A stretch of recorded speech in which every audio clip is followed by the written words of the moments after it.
উত্তরাঞ্চলে বেশ কয়েকদিন থেকেই জেঁকে বসেছে শীত। শৈত্যপ্রবাহের কারণে প্রচণ্ড শীতে জনজীবন বিপর্যস্ত হয়ে পড়েছে। শীতের তীব্রতায় জুবুথুবু হয়ে পড়েছে ছিন্নমূলের খেটে খাওয়া দারিদ্র মানুষেরা। রংপুরে শীতে বিপর্যস্ত অসহায় ছিন্নমূল মানুষের মাঝে শীতবস্ত্র বিতরণ করেছে ঢাকাস্থ রংপুর জেলা সমিতি। সোমবার দুপুরে নগরীর নিউ শ্যানপুরা জামে মসজিদ প্রাঙ্গণে এই শীত উপহার তুলে দেন বেগম রোকেয়া বিশ্ববিদ্যালয়ের উপাচার্য প্রফেসর ডক্টর মোহাম্মদ শওকত আলী।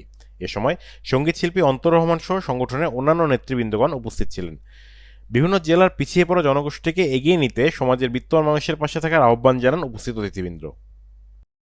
আমরা রংপুর জেলা সমিতির কার্যক্রমের মধ্যে এই শীত বস্ত্র বিতরণ প্রতিটা বছরে আমরা উইন্টারে এটা কাজটা করে থাকি। আমাদের বিশেষ করে একটা প্রতি বছরেই একটা এজিএম হয়, সেখানে বিভিন্ন মানুষজনকে বিশেষ করে ঢাকা কেন্দ্রিক সকলকে আমরা ওদের তো আহ্বান জানাই।